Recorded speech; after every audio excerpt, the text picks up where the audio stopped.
Hi friends, first of all అందరికీ happy republic day. మా స్కూల్లో ఫ్లాగ్ హోస్టింగ్ అయిపోయినాక మేము హైదరాబాద్లో ఉన్న శిల్పారామం దగ్గరికి వచ్చాము. అయితే ఇక్కడ శిల్పాలు చాలా బాగున్నాయి,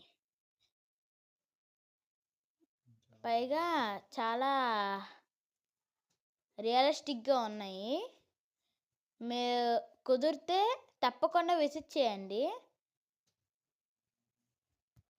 థ్యాంక్ యూ.